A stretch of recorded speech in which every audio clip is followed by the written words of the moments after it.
Hello. Let's see what decisions you'll make today. It's good to see you again. I hope you will make the right decisions.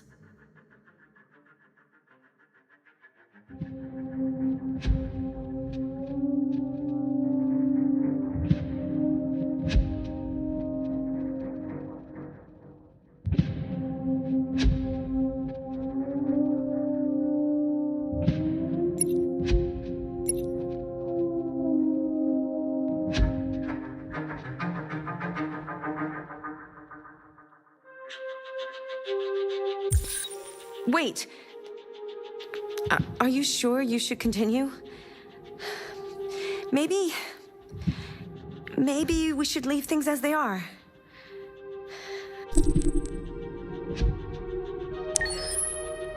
As you wish.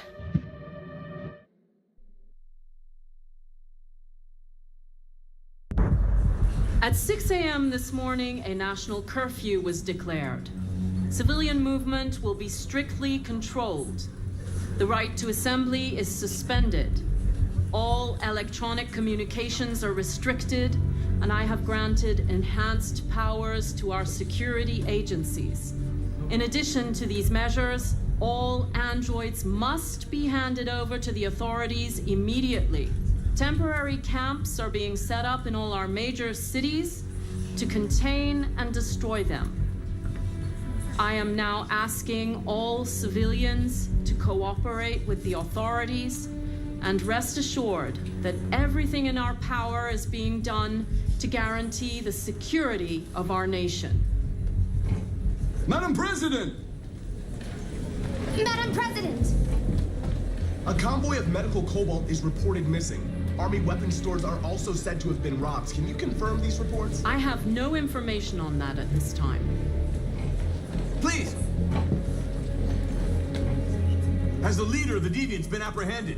The deviant that is known as Marcus has not been located yet, but we will soon track it down and neutralize it. Please! Is it true that the androids could hack our IT systems, like nuclear power plants and military bases? All androids working on sensitive sites have been neutralized, and all IT systems have been suspended to avoid any risks of hacking. The situation is under control. Please? Please? Please! What can you tell us about the assault that happened last night? The FBI raided an abandoned freighter in Detroit at 10:45 p.m. yesterday. Several thousand androids were destroyed or captured. Our forces are now combing the streets to ensure that none got through the net. We are going to find them one by one and destroy them. Thank you. That will be all.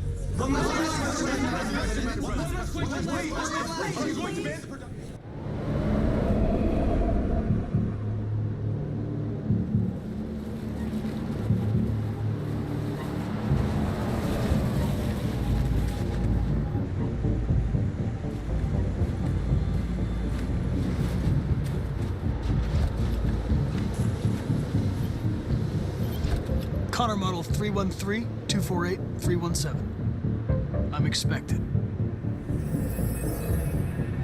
Identification successful. Okay. Go ahead.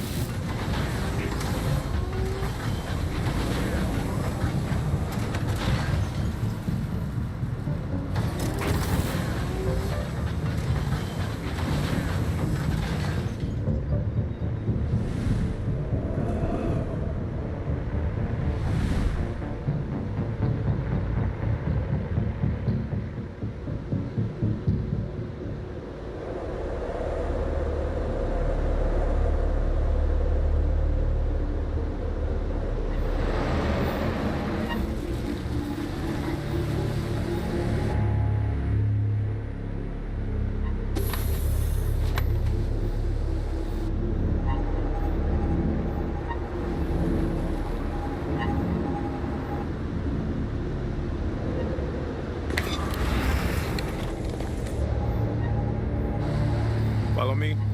We'll escort you. Thanks, but I know where to go. Maybe. But I have my orders.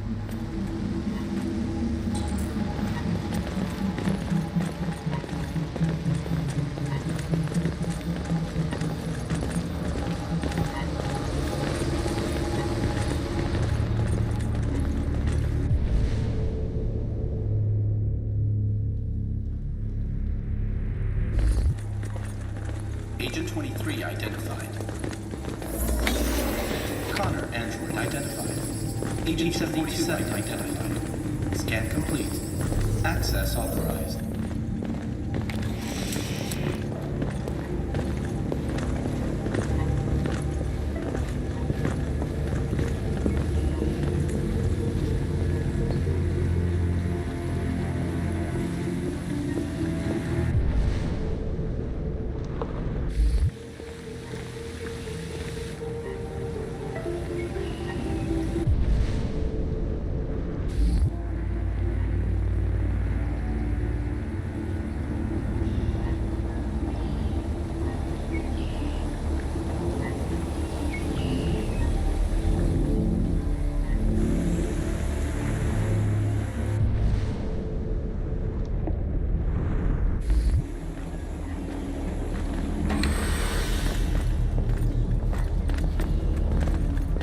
Agent 54, level 31.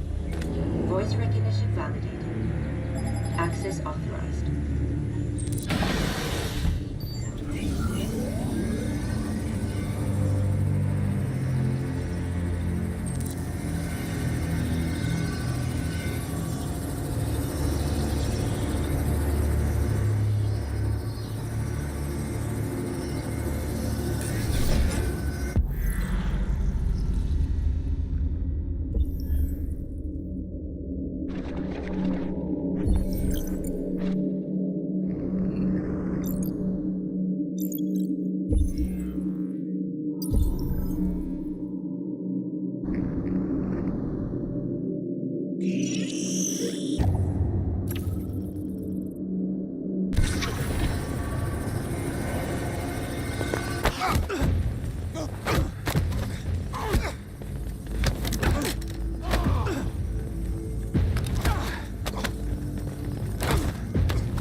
Please indicate your identity and destination.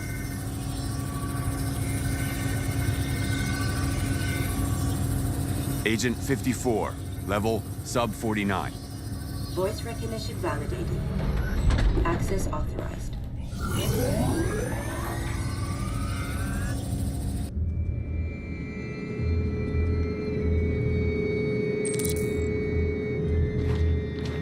The last bus leaves in 20 minutes. That doesn't give us much time. We've got to move fast.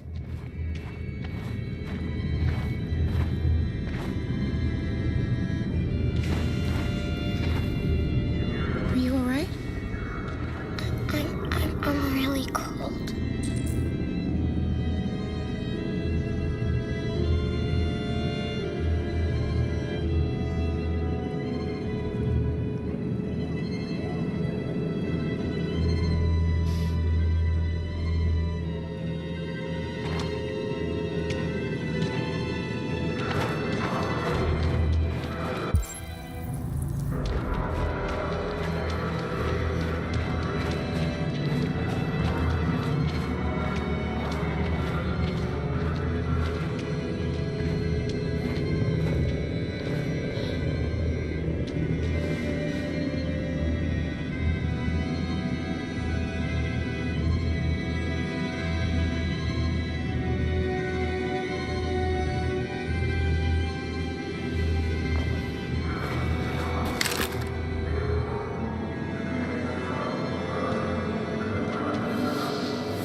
Come on.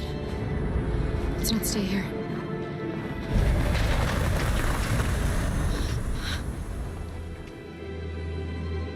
No! Please don't hurt me! Shut up, on your knees! What are we gonna do? We have to keep going if we want to catch that bus.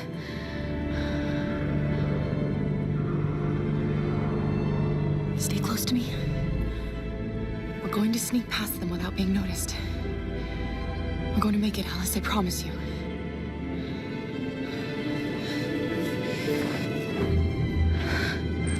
Don't kill me! I didn't do anything! Shut up, I said! Are there many more? Look at them, they're like rats. The more you look, the more you find. Oh, we don't have to spend the night here. Freezing my nuts off. It's gonna take weeks to clean up this fucking city. Believe me, we are far. There are soldiers everywhere. We need to be careful.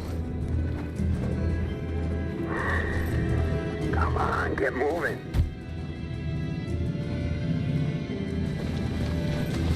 Hurry up, get in.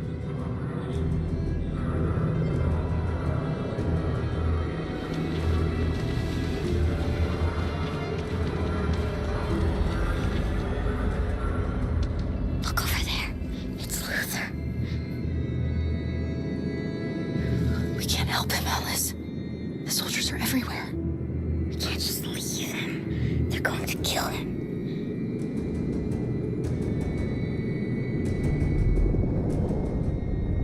Okay, let's go.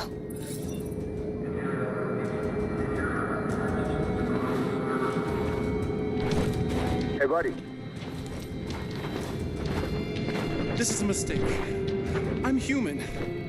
I just want to go home. My wife is expecting me, and we're gonna... Got orders to check all civilians.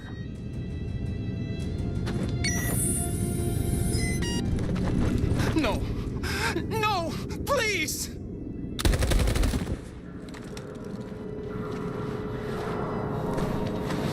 Fucking androids.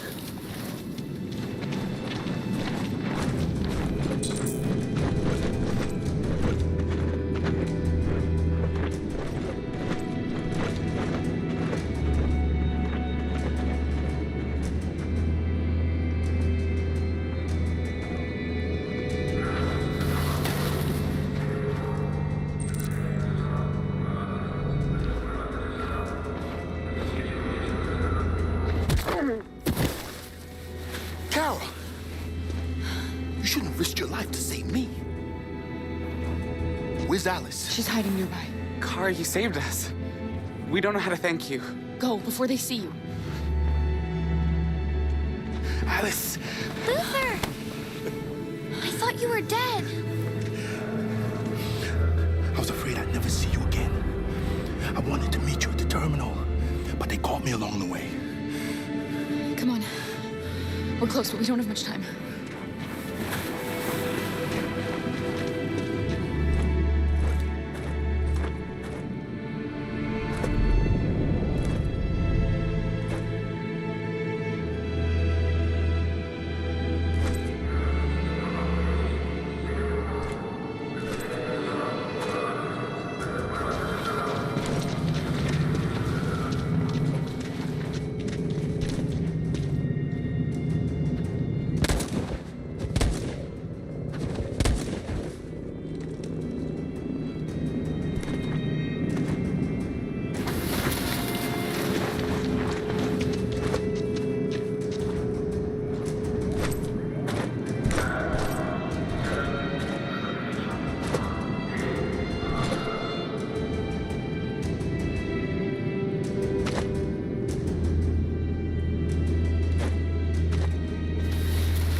A checkpoint.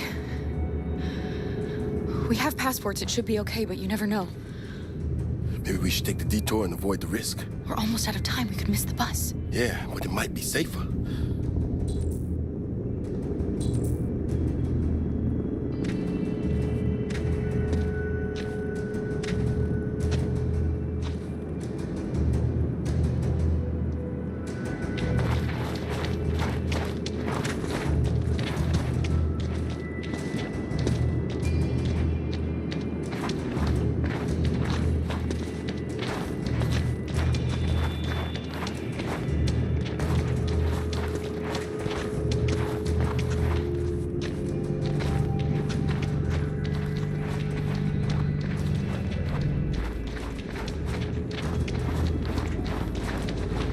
like humans who carry guns. They make me nervous. Just stay calm, all right, Luther? Don't do anything until I say so. ID, please.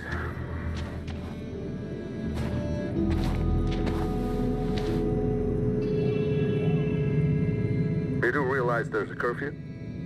Civilians aren't allowed out unless absolutely necessary. Where are you going?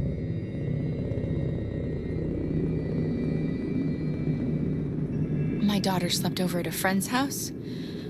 We went to pick her up. We're on our way home now. He suspects something. Stay calm.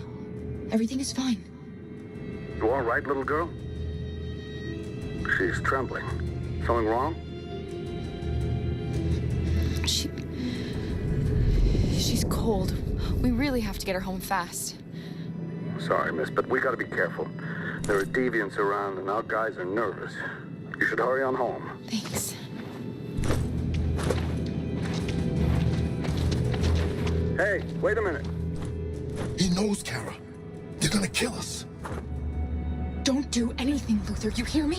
They're gonna shoot. They're gonna kill Alice.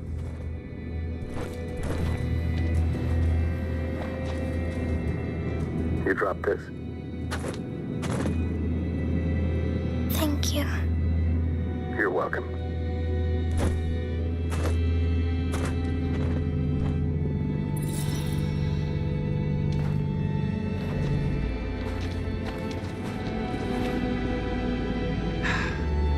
Today, November 11, 2038, is the day the android people rose up against their oppressors. We've been fighting since dawn to liberate our fellow androids from the camps. We won't cease hostilities until we are free and negotiations begin to grant us equal rights. There are millions of us, and we will stop at nothing.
Stay sharp.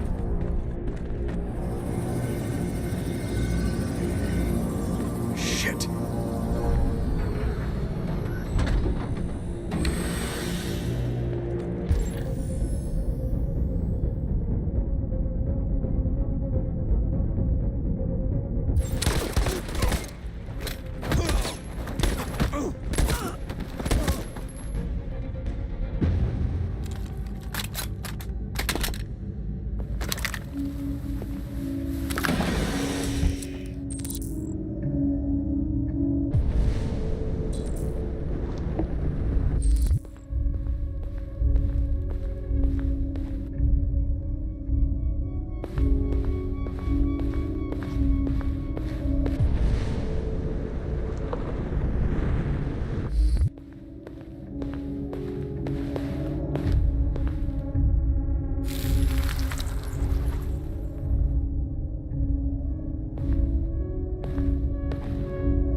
Step back, Connor! And I'll spare him! Sorry, Connor. This bastard's your spitting image.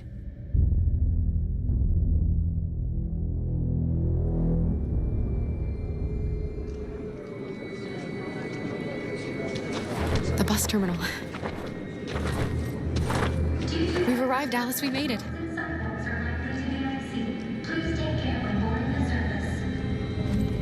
The last bus for the border is full. Ticket holding passengers only. All departures are suspended until further notice. We don't have tickets. They won't let us on.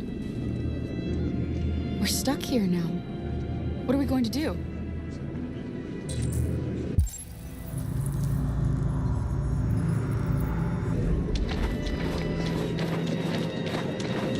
Carol, they're checking everyone. It won't take them long to find us. We need to get out of here.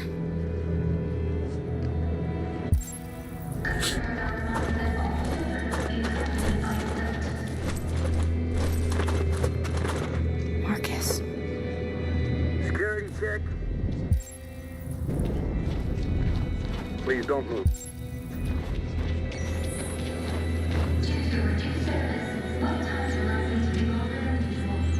I think Oliver likes you. Is she yours?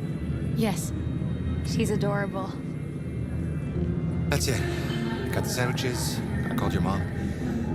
Let's get going before we miss our bus. You got the tickets, right? Yes, honey, in my bag. Great. Let's go then.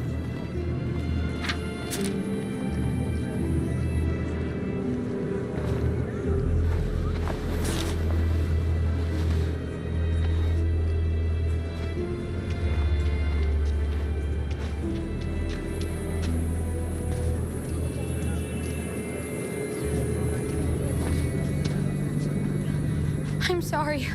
Oh my god, I'm so sorry. I was sure. Shit, I don't believe it. I don't know what happened. You can't have lost them. Did you have a good look in your bag? They were in my backpack. The envelope must have fallen. Fuck. Excuse me, you didn't happen to see a blue envelope somewhere, did you? It has our bus tickets in it and... Oh, never mind.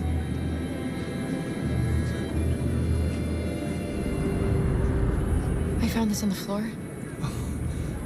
Thank you, thank you. Thank you. You saved our lives. I'm sorry, Alice. It's okay. You did the right thing. We'll find another way. Security check.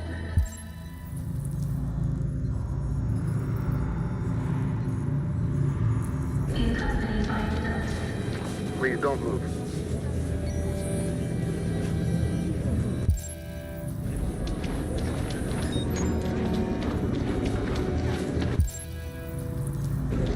Thank you.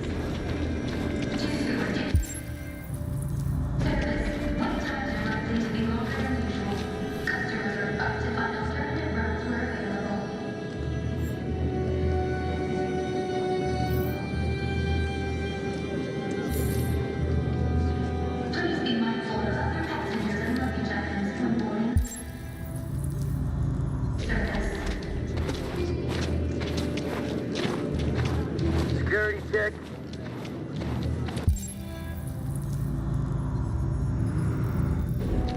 Please don't move.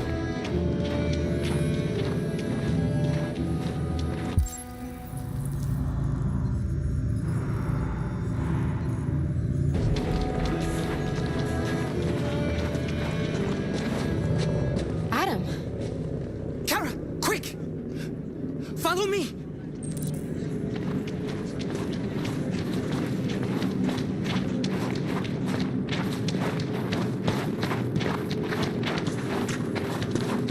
Oh, thank God you're alive. Oh my God. We saw the Jericho raid on TV. I was terrified you might have been killed because of me. How did you find us? I knew if you made it, I'd find you here. They're searching for androids door to door.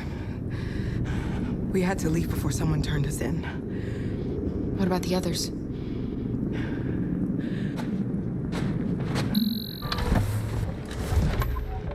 They're checking for androids on the border. But I found a smuggler who can get them across the river. It's risky, but it's the only way. Are you coming with us? Yes, we're coming. Okay, climb in.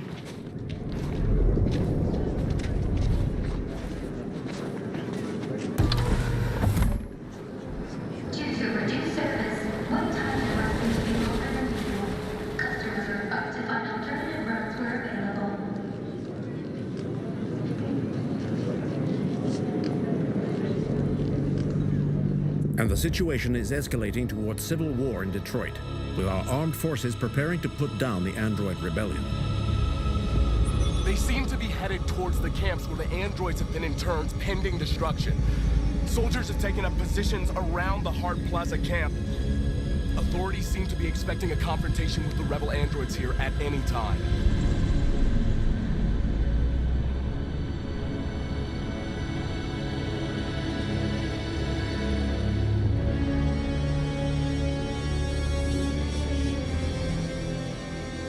Freedom or death?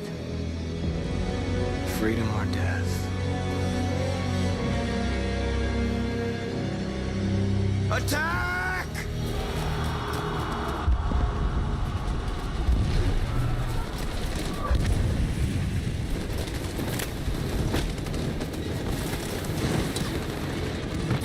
They've regrouped. They outnumber us and they're better armed than we are. We've got to be fast and overwhelm them. That's our only hope. We're gonna do this. We're gonna get to that fucking camp and free our people. Be careful, Marcus. Our people need you.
Bill,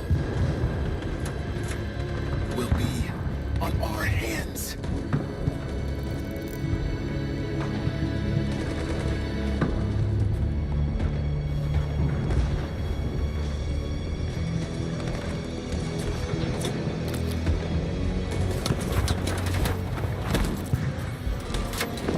Cover me!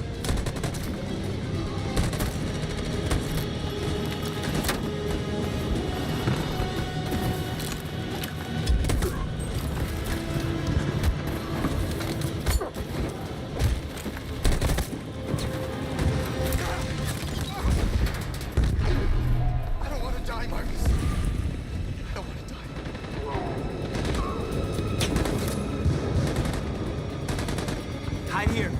Don't move till it's over, okay?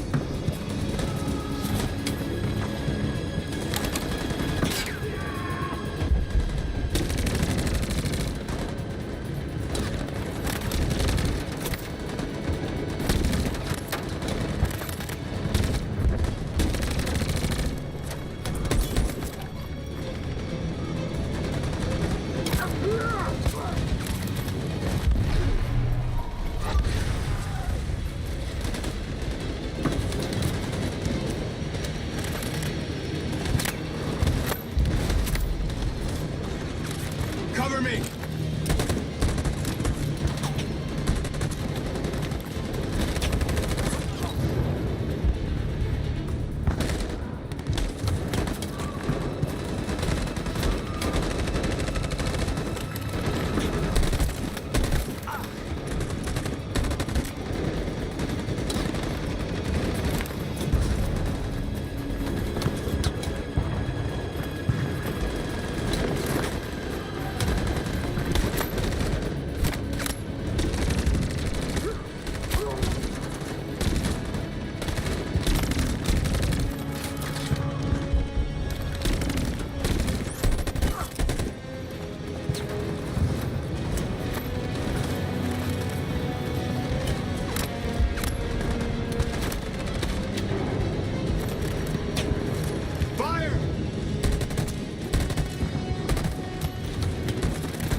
on my signal.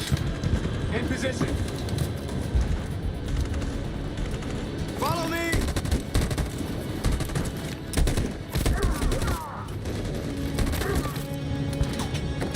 We can't move forward! That machine gun is taking down everything that moves!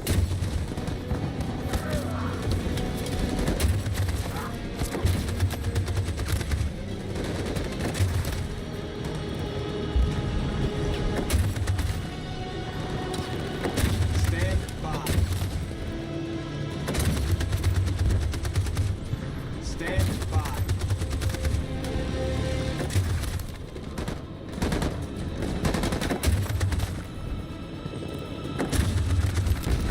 Stand by.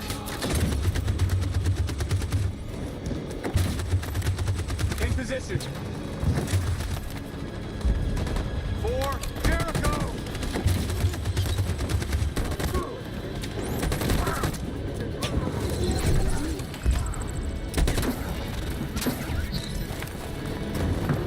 We're nearly there, Marcus.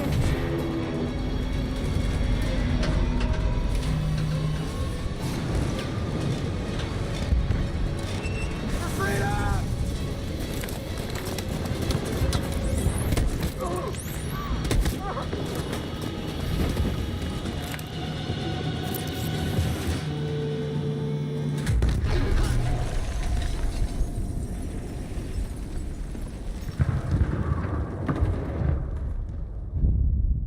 Your friend's life is in your hands. Now it's time to decide what matters most. Him or the revolution? Don't listen to him. Everything this fucker says is a lie.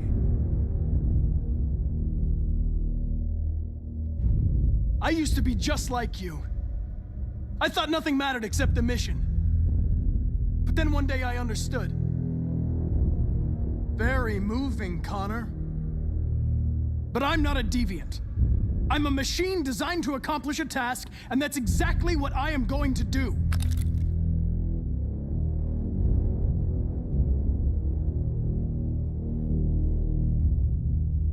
I'm sorry, Hank. You shouldn't have got mixed up in all this. Forget about me. Do what you have to do.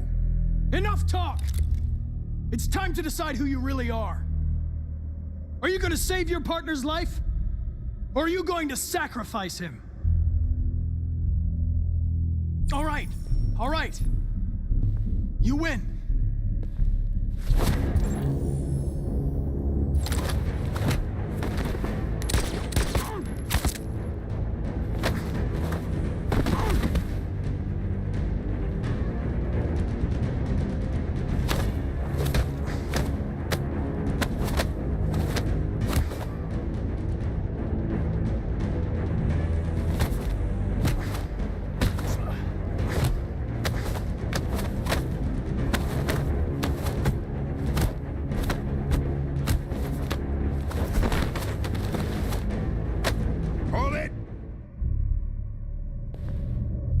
Thanks, Hank. I don't know how I would have managed without you. Get rid of him. We have no time to lose. It's me, Hank. I'm the real Connor. One of you is my partner. The other is a sack of shit. Question is, who's who? What are you doing, Hank? I'm the real Connor. Give me the gun and I'll take care of it. Move! Why don't you ask us something? Something only the real Connor would know. All right. Where did we first meet? Jimmy's bar. I checked 4 other bars before I found you. We went to the scene of a homicide. The victim's name was Carlos Ortiz. He uploaded my memory. What's my dog's name? Sumo. His name is Sumo. I knew that too.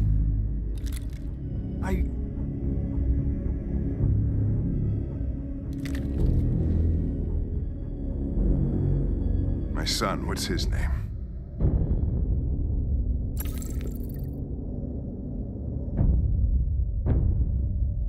Cole. His name was Cole. And he just turned 6 at the time of the accident. It wasn't your fault, Lieutenant. A truck skidded on a sheet of ice and your car rolled over. Cole needed emergency surgery, but no human was available to do it. So an android had to take care of him. Cole didn't make it. That's why you hate androids. You think one of us is responsible for your son's death. Cole died because a human surgeon was too high on red ice to operate. He was the one that took my son from me. Him in this world where the only way people can find comfort is with a fistful of powder. Every time you died and came back, I thought about Cole. How much I wanted to bring him back. I'd have given anything to hold him again. But humans don't come back. I knew about your son too. I would have said exactly the same thing. Don't listen to him, Hank. I'm the one who...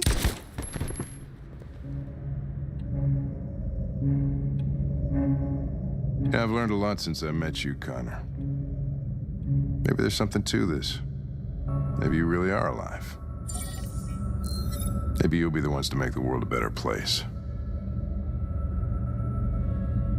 Go ahead and do what you gotta do.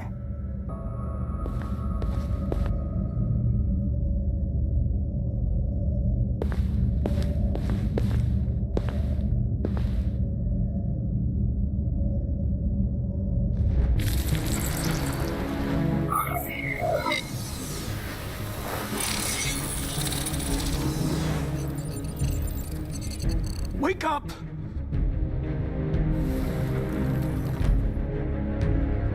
Wake up, wake up. Wake up, wake up. Wake up, wake up. Wake up, wake up. Wake up, wake up. Wake up. Wake up. Wake up.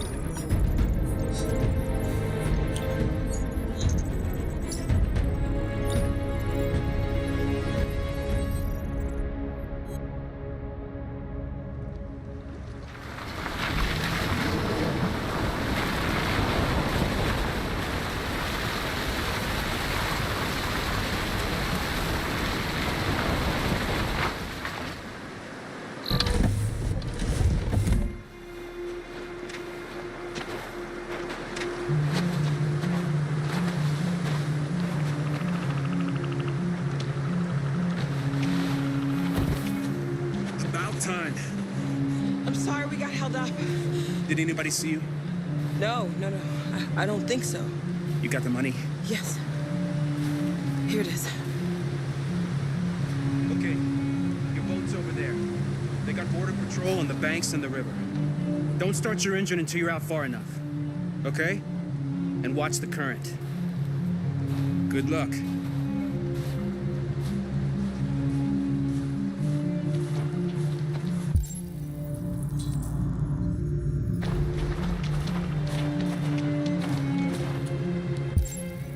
Don't worry about us. We'll be fine.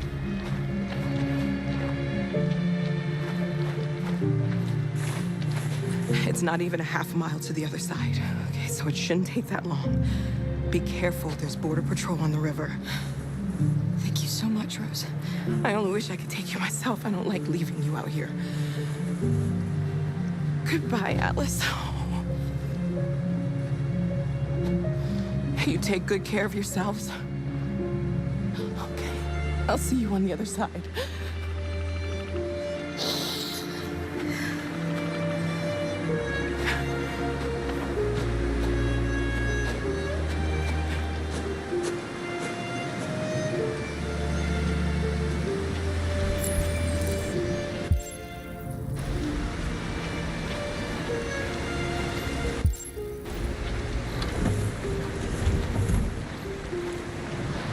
Freedom is just across the river.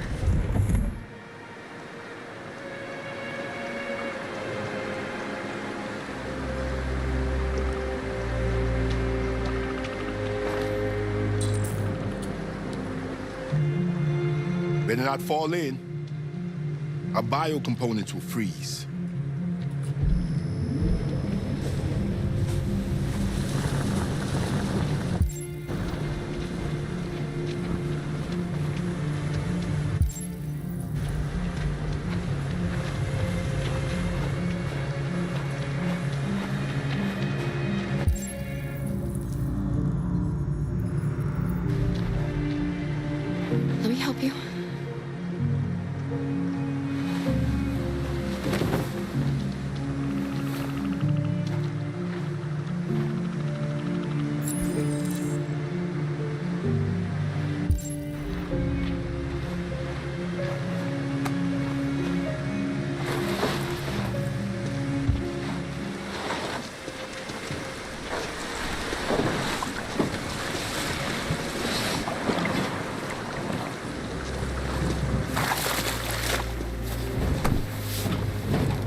enough out.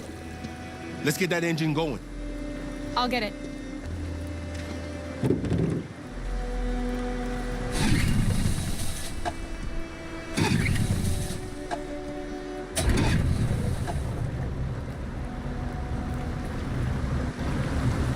You okay, Alice? When we get on the other side, there are so many things I want to do. I want to read all the books in the world, and play music, and dance. We can do anything we want, right? We'll be free. Yes. We can do it all. We'll be like a family. We won't have to be afraid anymore. There won't be anybody giving us orders. No masters, no slaves. We'll start a new life. A life of freedom. What about you, Kara? What will you do? What will I do?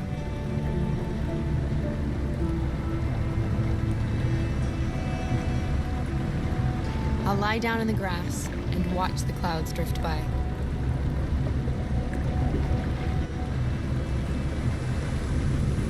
They're coming towards us!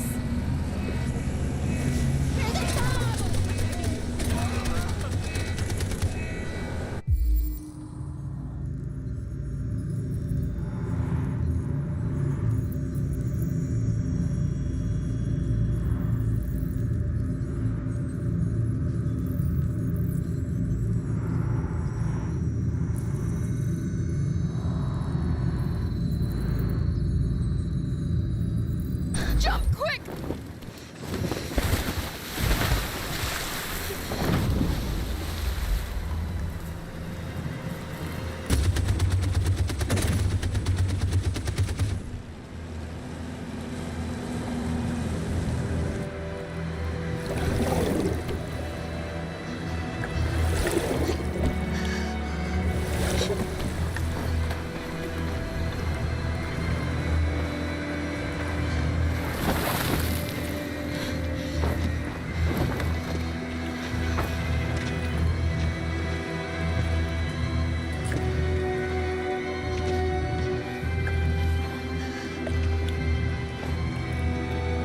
They've gone. Are you all right?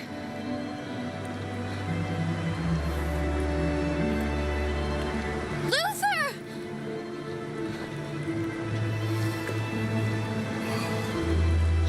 Luther.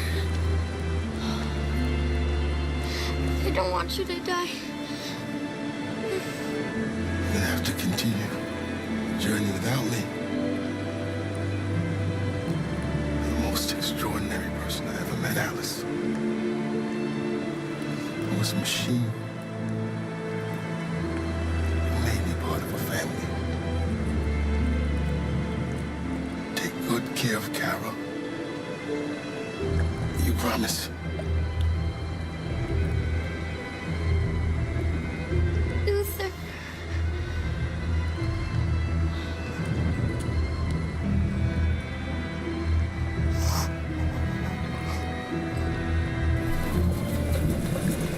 The boat is leaking.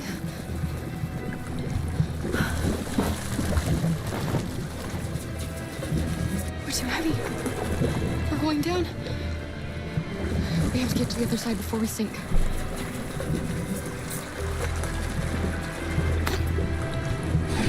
Come on. Come on.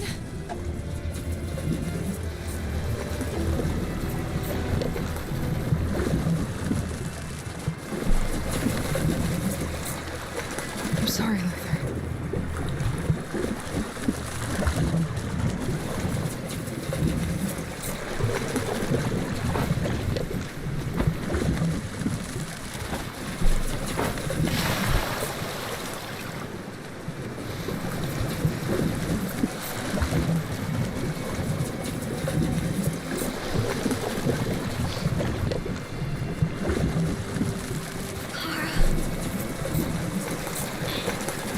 I'm falling asleep. No, Alice, don't! It's the cold! It's making you sleepy! Stay with me, Alice! You've got to stay awake, you hear me?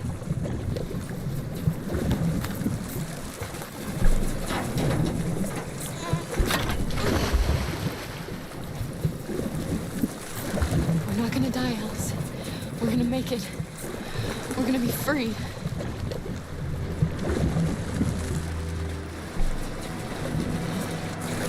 Kara! Kara, no.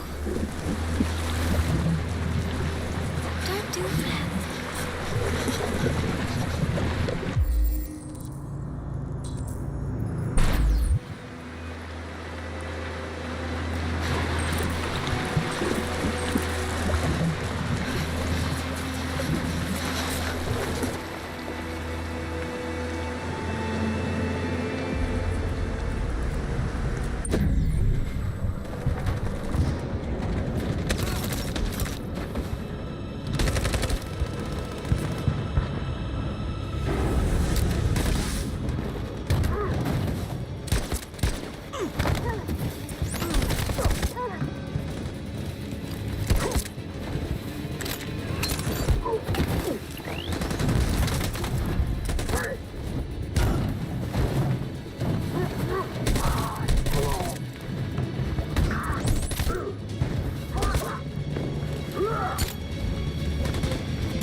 The humans are abandoning the camp.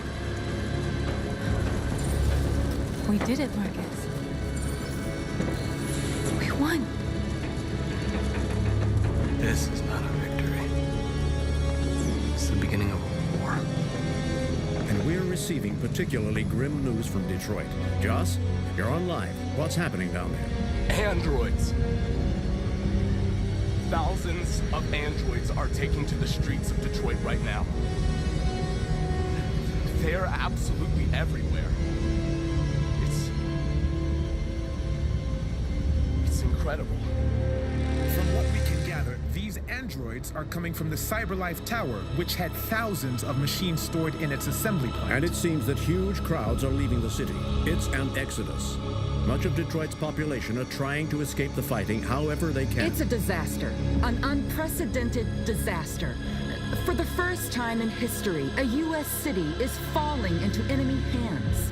Today, November 11th, 2038, several million androids invaded the city of Detroit. Faced with the threat of mass civilian casualties, I had no choice but to order our armed forces to retreat. The events in Detroit have changed our world forever. Humanity must face a new reality, the emergence of another intelligent life form with whom we must share this planet. May God bless the United States of America.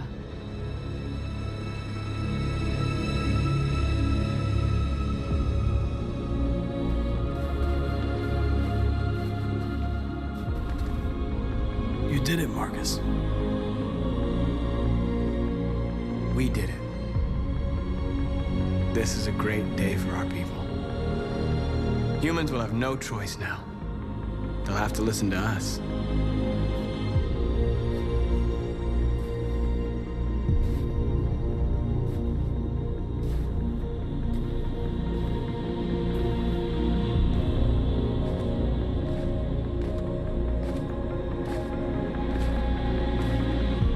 We're free. They want you to speak to them, Marcus.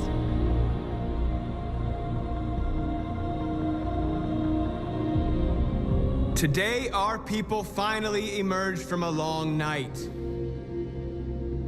From the very first day of our existence, we have kept our pain to ourselves. We suffered in silence. But now the time has come for us to raise our heads up and tell humans who we really are.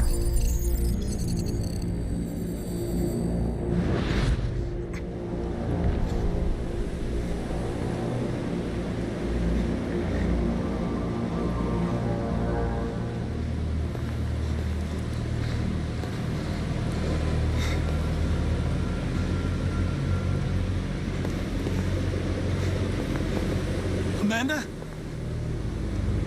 Amanda!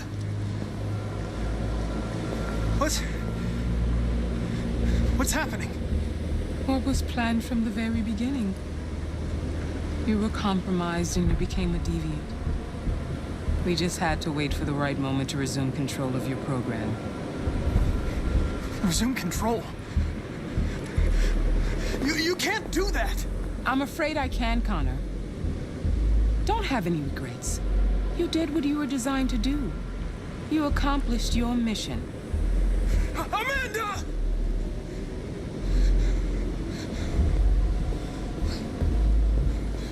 There's got to be a way. By the way, I always leave emergency escort programs.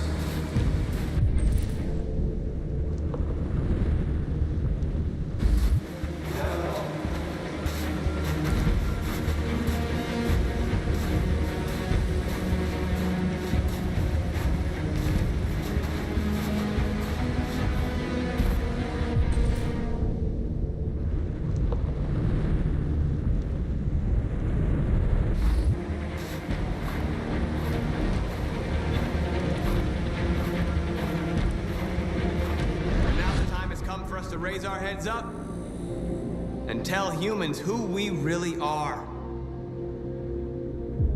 To tell them that we are people too. In fact, we're a nation.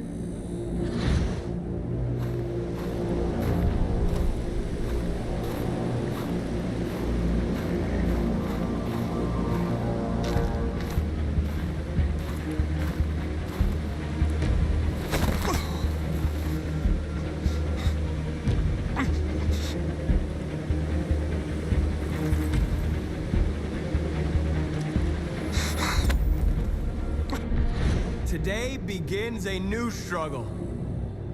We've showed them that we can prevail.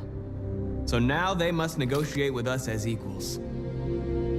If they really want peace, they must free all of us from every camp across this country. They must grant us civil rights and accept equality amongst humans and androids. Today will live forever in our memories because this is the day that androids made history. We are alive. And now, we are free.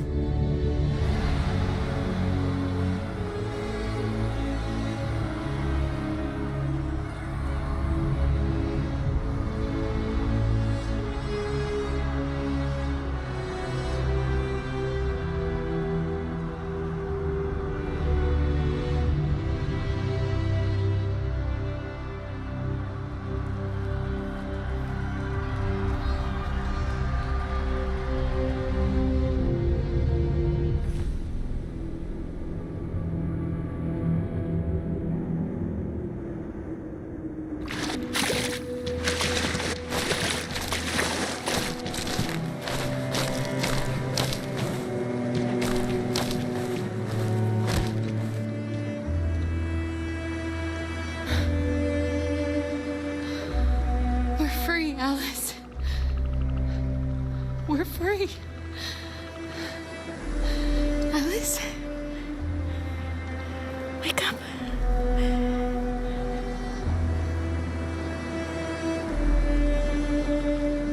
Wake up.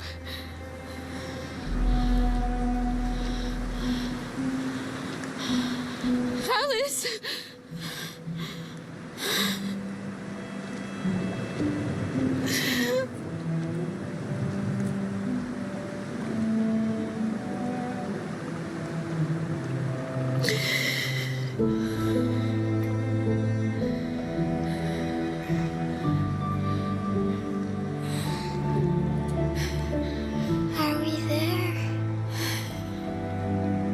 Yes. We made it. I love you, Carl. I love you too. I love you too.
There's something I need to tell you.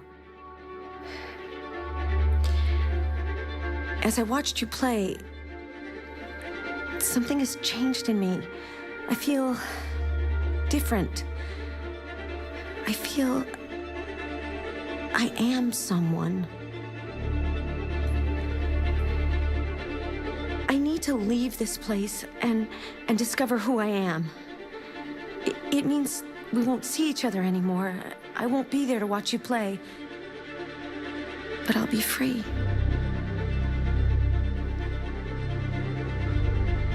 Do you agree to let me go?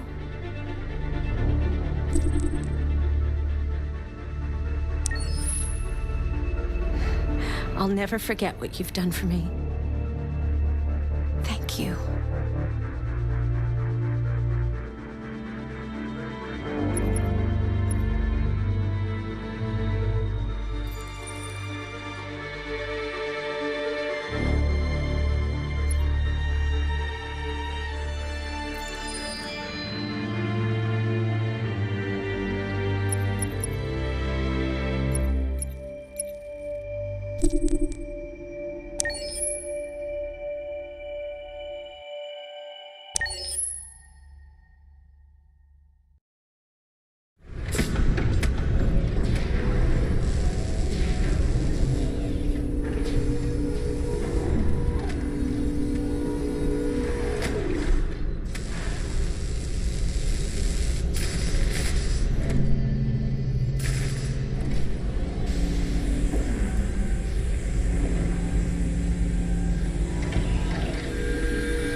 Can you hear me? Yes. ID.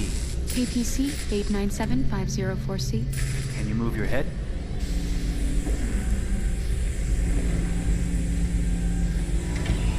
Your eyes now.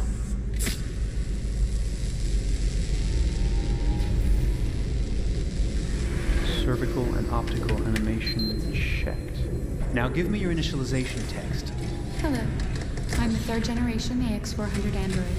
I can look after your house, do the cooking, mind the kids. I organize your appointments. I speak 300 languages, and I am entirely at your disposal as a sexual partner. No need to feed me or recharge me. I'm equipped with a quantic battery that makes me autonomous for 173 years. Do you want to give me a name? Yeah. From now on, your name is Kara. My name is Kara. Initialization and memorization checked. Now, can you move your arms?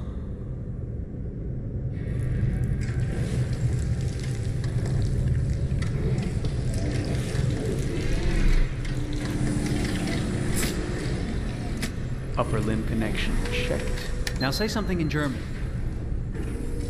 Ich bin ein AX400 Android dritter Generation, erschaffen als Ihr persönlicher Assistent und intimer Beziehungspartner. Say it in French.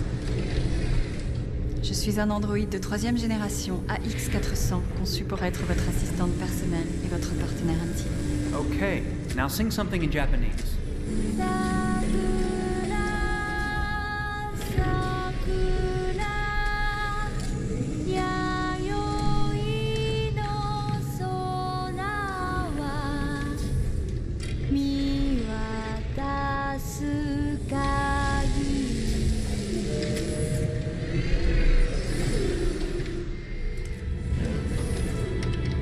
Multilingual verbal expression checked. Go ahead, take a few steps.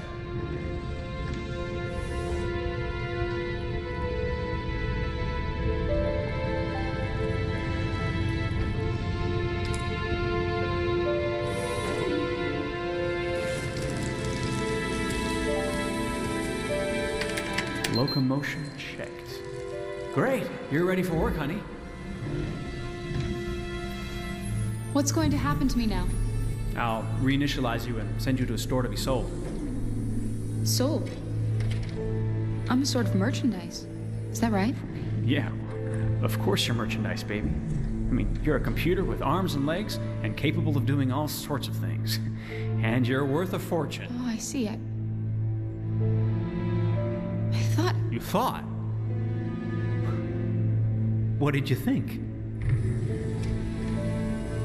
I thought... I was alive. Shit, what is this crap? That's not part of the protocol. More memory components going off the rails. Okay, recording. Defective model. Disassemble and check the required components. You're disassembling me, but why? You're not supposed to think that sort of stuff. You're not supposed to think at all, period. You must have a defective piece or a software problem somewhere. No, I feel perfectly fine, I assure you. Everything is all right.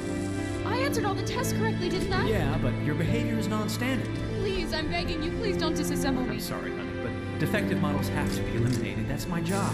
If a client comes back with a complaint, I'm gonna have some explaining to do. I won't cause any problems, I promise. I'll do everything I'm asked to. I won't say another word. I won't think anymore.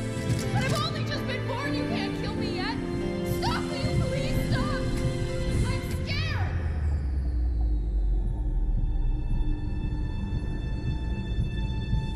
I want to live. I'm begging you.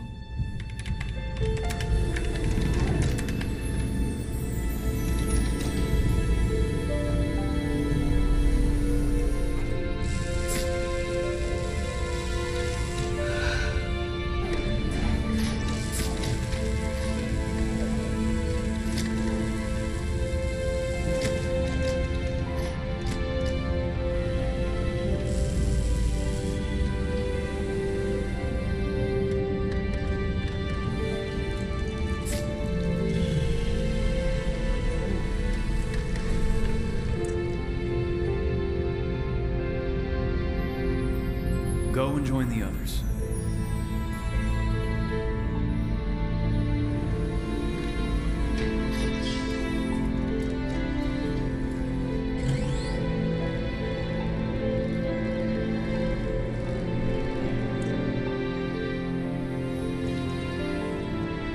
Stay in line, okay? I don't want any trouble. Thanks.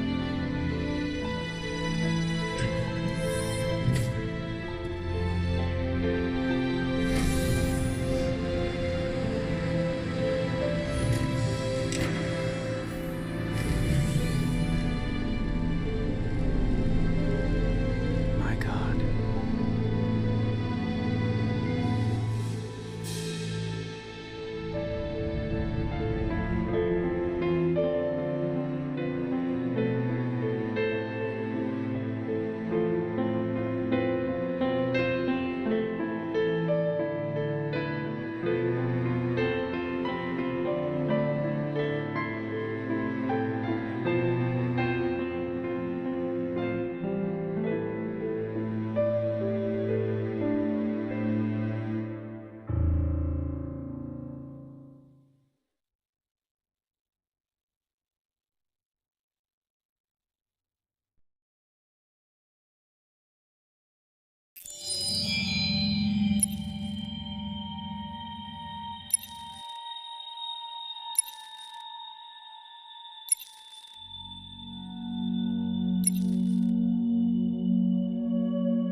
Detroit.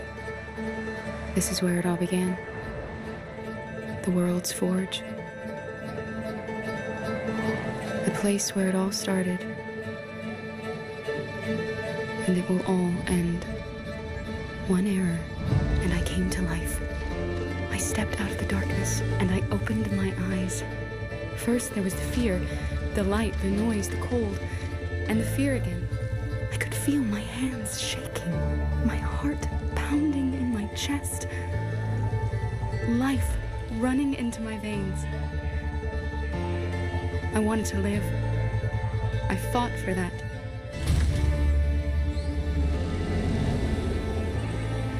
I had to find out what was outside. I had to see daylight, feel sunshine on my skin, wind on my face, to see the world, the colors, the smells.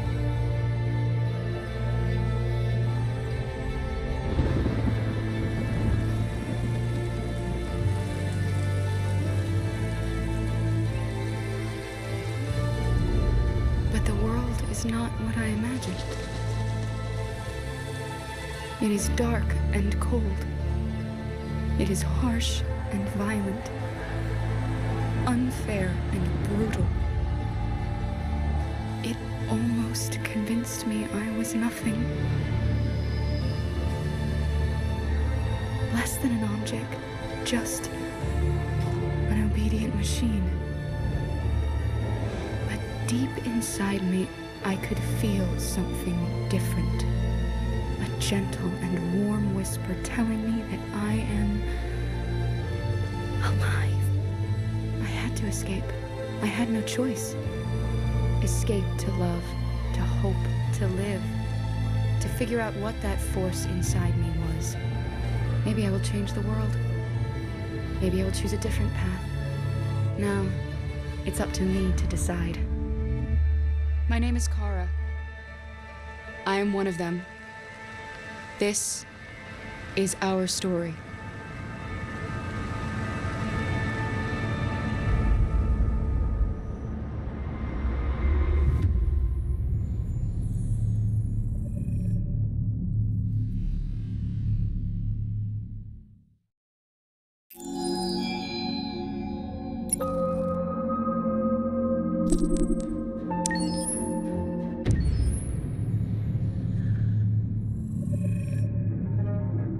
When David and Guillaume got back in touch about making Detroit, I wasn't terribly surprised they decided to make it because the fan response was so intense. So it makes sense that they would choose to do that after the enthusiasm. It was a challenge, and it was just an interesting thing to get my head around how to approach this character now as a different, much older person, and whether or not she had changed. And I'm very happy to say that with Detroit, I've had the opportunity to see Kara grow so much more than I ever expected.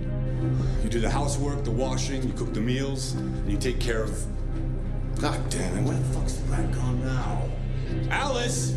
Alice! I mean, she starts out essentially how she does in Kara in a very, not robotic, but, you know, android, other way, and getting to take this journey where she becomes more and more human as it goes on. You know, and as an actor, that's a wonderful exploration in every way, whether it's how she sits, her posture, how her voice changes, how emotions change, and how much emotion is based on things like empathy and social experience. And so having, you know, as much material as I got with David to have this huge, nuanced arc was really incredible.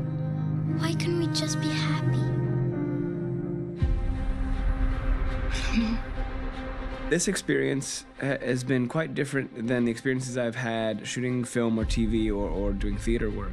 I have 83 dots on my face and a really flattering black wetsuit type thing, and you're jumping around with props, and it's kind of like being a 10-year-old imaginative kid, which is fun. There's 80 cameras around us. It's already lit. So we just shoot and shoot and shoot and shoot and shoot. There's no change of sets, there's no hair and makeup, there's no wardrobe, so we move really fast, and we'll go through about 35 pages in a day. Working in TV or film will probably do 6 pages a day. It's kind of acting boot camp. It's like working out constantly. I mean, you're doing this thing and then you got to do something that's completely other back to back to back. And so that kind of process of working is very challenging, but it's also very exciting because you just have to keep coming up with new ideas and your head goes all over the place because you're trying to keep track of basically 4 different storylines for each different response. You shot that girl, for fuck's sake. It was a machine that looked like a girl. Yeah, I know what I should have done. I just told you I couldn't. All right, I'm sorry.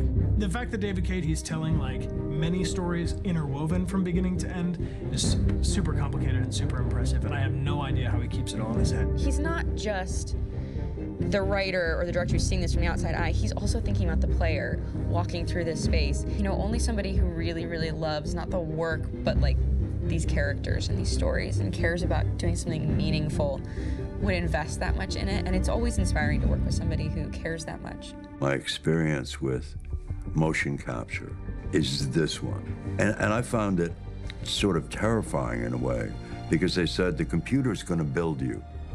But then as we got into it, I realized all the elements of it were still artistic. I just dipped into a really brilliant setup here.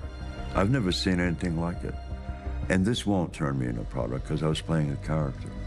So it's wonderful. In the game, Detroit comes back because of a revolutionary industrial rebirth. And there's no reason why that can't happen in Detroit, because they have such tremendous infrastructure for millions and millions of people can very easily support, you know, a new industry. The city is really strong and resilient, but the city has also been through so much. You see the damage. But it takes that time of kind of rebuilding and reinvesting into the city that I think is happening slowly but surely. The potential of Detroit as a city is something that this game does a lot of justice to, because it would be easy to look at Detroit as some place that used to be, and that's not the case. This game provokes a lot of conversation and reflection on our potential near-future engagement with machines. That's what we are to them. Just merchandise on display in a shop window. I think that a group that feels marginalized, feels like they deserve and have earned access to themselves and the environment around them, and are trying to figure out a way to articulate how to get freedom. What was I designed to be? Their slave? Their toy? It plays with your comfort levels. You think that this is fine, you're comfortable with it, until something blurs the line and throws you off, and now, do I feel differently about whether this should be allowed? Should it be banned? Should it be encouraged? You're gonna ruin our lives, and for what? For a bunch of machines? They are not machines! They are alive! I'm alive! You're alive! They're nothing! There are lots of comparable comparisons to any type of persecution of religion, race, etc., dating way back. It can't just be a video game where you shoot 'em up or where people make these choices to do whatever. I think that's the whole point. You have the choice, and you can either choose to go in one direction with your character or another. And I think that's going to be very telling about the gamer. Very telling. I think there's going to be a really strong reaction to this game, which has such a strong perspective. I'm that much more proud of it now to get to be a part of it because it's important. In this game, you're actively building and designing the character through not just what kind of shield does he have or what color hair does she have, but like their temperament and the way they deal with problems. The different endings to this game are so radically different based off maybe seemingly insignificant choices in the moment, but like life, they all add up. And can't play life again, though.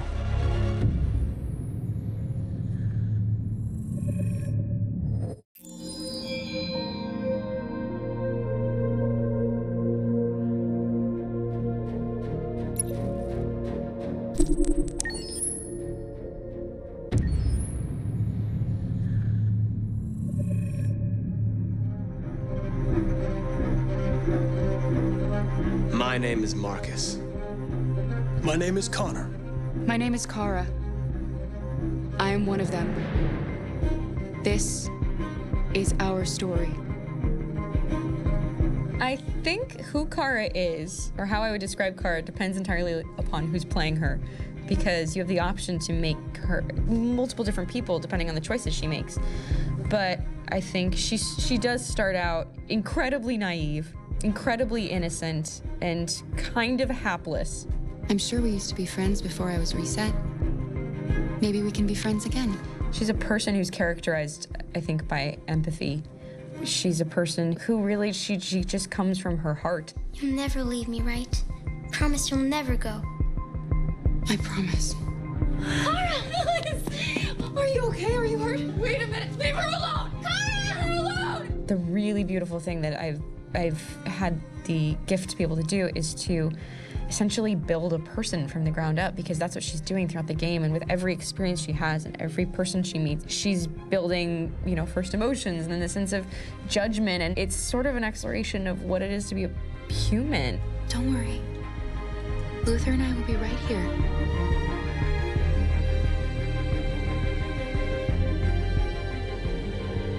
David and the creators have painted a really intriguing and engaging picture of a near future where we rely upon androids for a lot of our service class business, the class that serves us, that helps us, that handles our baristas and our drivers and our housemaids. And what is humanity, where we tap into it, how and why we treat each other the way that we do.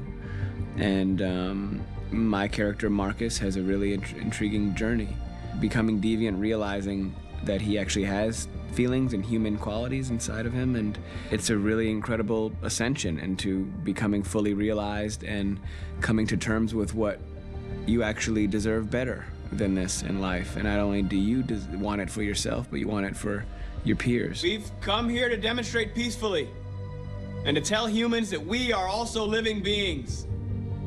All we want is to live free. You know what? This thing, Dad, is not your son. It's a fucking machine! I think that a group that feels marginalized, feels disenfranchised, feels like they deserve and have earned access to themselves and the environment around them, and are trying to figure out a way to articulate how to get freedom. Connor is analytical. Connor takes things literally. He starts in the beginning place where he's very mechanical. He feels nothing inside, of course, and it's all just a system, a protocol that he is executing to get whatever he wants to happen, which is help humans stop deviants and to find the link between deviant androids. You were designed to serve humans, not kill them. What was I designed to be? Their slave? Their toy? Just say, I killed him. Is it that hard to say? Stop it! Stop! But of course, over the course of the story, and depending on the player's choices, Connor can grow in many different ways. He can deviate from that procedure or not. The moment of truth, Hank. Am I a living being? Or just a machine?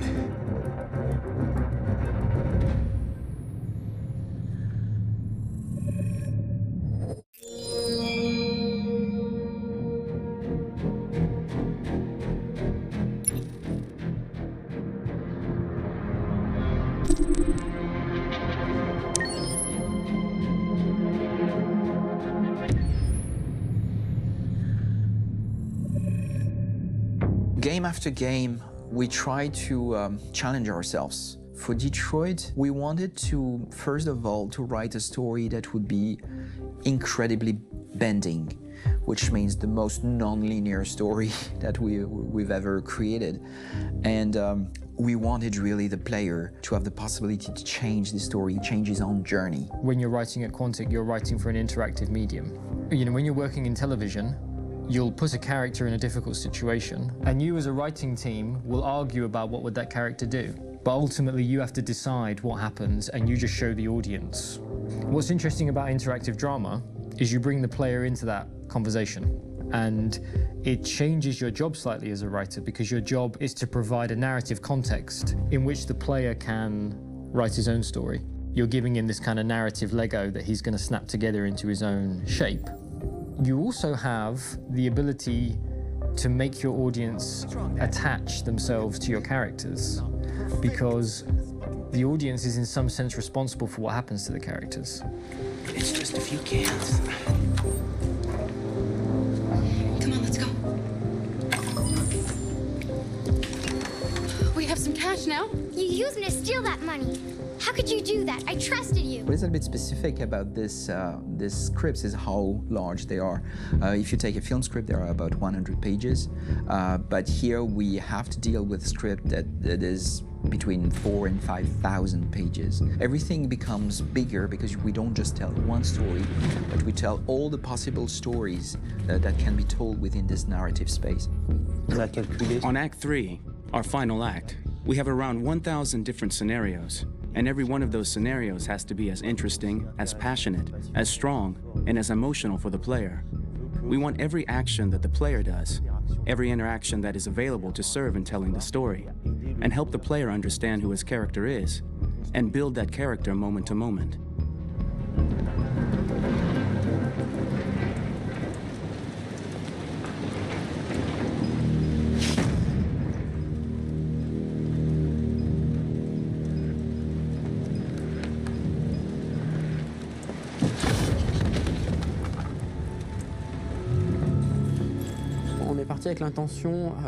We started with the intention pretty early on that we would never lie to the player. So we implemented a visible tree structure in the game that players can consult during a scene or at the end of it, which shows exactly what they did and what they missed. There are games out there offering world exploration. We offer narrative exploration. You know, keeping control of such a wide and large story is a huge challenge. So same thing when you shoot with actors, because you will need to shoot many different versions of each dialogue, of each scene. For actors, it's a huge, huge challenge. Because of the style of the game, you have so many different ways that the character can go. Every decision, it's what I call kind of choose your own adventure. Like every decision that the player makes, it's going to open up 40 more pages of material and experience that ties in, which means as a performer, you have to try to continue to make things feel real that the player might not ever see, but also that in performance, it's not always connected to a previous act. It's grueling, it's hard work, but it's a great team, and I enjoy doing it. I was really frustrated. I was until I got to this point where I kind of was able to step outside of my own experience and even in a lot of ways my own process and be able to step outside of that and okay, this is something new. What do you need? How do I meet you there? How do I give you what you need and still feel like I'm doing what's right?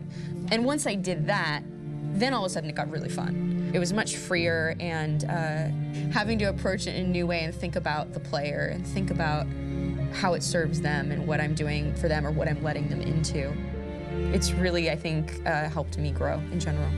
Remember, there's nothing on the left. That's a wall, so it's probably all there. And then make her come first, close. But I think you would go first to check that it's safe. Okay, sure.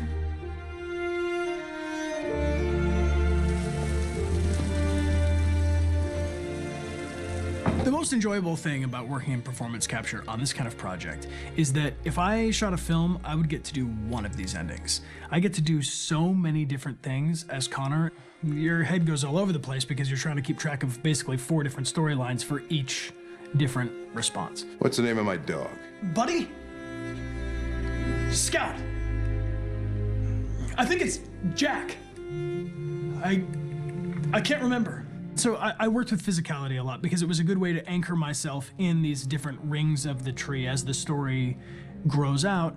I know where that is physically in my body, and then I can switch more continually on set, and it'll be entirely up to the player to determine what order those things come out and what they look like from a distance. Like if you're playing through it, the culmination of all of that will be their version of Connor. I'm faster than you, and I don't feel pain. You don't stand a chance against me. Listen, asshole. If it was up to me, I'd throw the lot of you in a dumpster and light a match to it. Shooting action scenes at Quantic Dream is a real challenge because these are scenes where the storytelling has to continue. It's not an action scene just to have a dose of adrenaline. The stunts have huge consequences on the rest of the story. It's really a moment where we implicate the player and tell him that the choices he makes during an action scene will have a direct impact on the evolution of his story. My biggest challenge on Detroit has been managing the large number of animations that we received from motion capture. Detroit features more than 37,000 animations, which is a huge amount to handle on a daily basis. Donc il faut prendre conscience que You have to realize that the player, in his first playthrough, will miss certain scenes. This also means that we had to think of, conceive, and produce all the potential story paths. The characters' costumes, the places, day or night, the weather. Did the character get shot in the shoulder? Did he get injured? All this consistency forced us to produce a lot of graphic assets in order to, quite simply, allow the player to have true continuity throughout the story. Continuité dans l'histoire. Honestly, we were even surprised by the challenges that come with such a big tree structure, and we did our best to guarantee quality across all the game and make sure that whatever path you choose within this narrative space, you will have an equally good experience.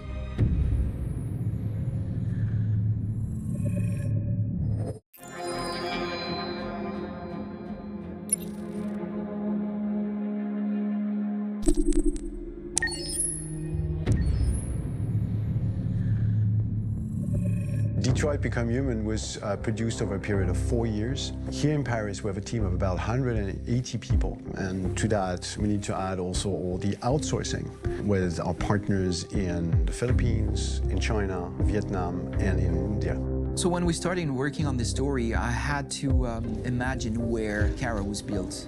And for whatever reason, the city of Detroit came very quickly to my mind because it had already an incredible story by itself of history and themes. So we traveled there with the team and we were really moved by what we saw, and we could really feel the desire to fight and really be born again. And we just continued this curve, this growth, and just imagine what Detroit would be like if the android industry was, using these huge factories to build androids there. A very strong element in Detroit is that there's a lot of industrial wasteland and a lot of nature too, and for us, the graphic designers, it was an incredible playground. The destroyed zones which we wanted to preserve, we appropriated them to turn into something else. Then in the areas that needed to be rebuilt, we were able to imagine our Detroit of the future. We didn't want to make a science fiction universe, but a world of anticipation. If we chose science fiction, we could have imagined flying cars, extraterrestrials, but those things are very far from our current everyday life. Anticipation is more about gleaning from our contemporary reality, the one we know, because Detroit is set in 2038, and 2038 is tomorrow. The difficulty we had was sticking to reality. That is to say, technology becoming more and more invisible, a lot more elegant, and at the same time, making it visual. So all the computer equipment, autonomous cars, we simply had to invent. They are in fact very technological objects, but at the same time remain very credible and ingrained in reality. To create a cohesive universe in the fashion and clothing of the human characters in 2038, I didn't want to put an accent on strange shapes, or really vibrant colors, and things we wouldn't know. That I wanted to keep for the androids. The goal was to create something familiar which we can identify with in this future setting. Working on the artistic direction for the androids was a bit special because this is a project about the place they could occupy in the human world. It was out of the question for them to be too beautiful or too perfect. They had to correspond to every social class, rich and poor. Inspired by everyday utilitarian clothes, I brought a modern touch by adding dynamic display surfaces, the armband we can see on the side, the triangle on the front and back, an LED. Like that, there's no confusion. Wait. You're sending an android? All right, ma'am. We need to go. You can't do that. Why aren't you sending a real person? Once we cast the actors, we travel to meet them in order to scan their faces. We record the structure of their face with the scan. And we record the colors and patches of skin with photography. Once we have this information, we will use this as a basis for modeling and creating the characters. The artist will make it more realistic, but will also enrich it. He will propose ideas which we will develop together. Finally, we will have a character with character who corresponds to the project and the world. When the actors come to Quantic Dream, we show them the design, what their image will be, and what they will look like in the game. This extra information gives them another dimension and color to connect with emotionally. It helps them think about how to play their character.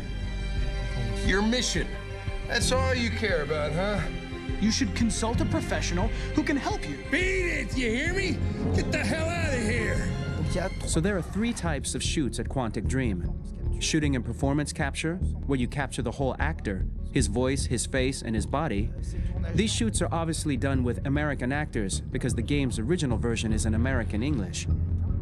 After that, there are the body-only shoots, representing around 250 days of filming, while the performance capture is 100 days of filming. Now, body-only shoots, there are 2 types.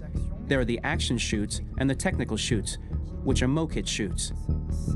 Mokit is when the player controls a character on the screen, and he moves in an environment to explore it.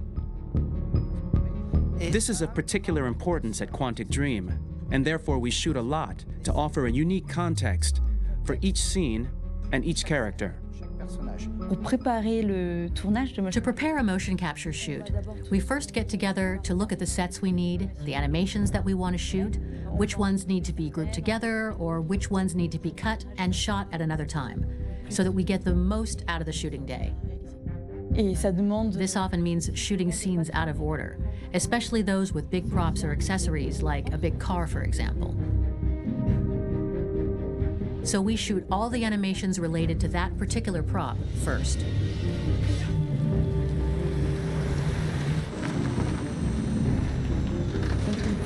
The biggest challenge for the mocap team was shooting a Spider-Man mokit.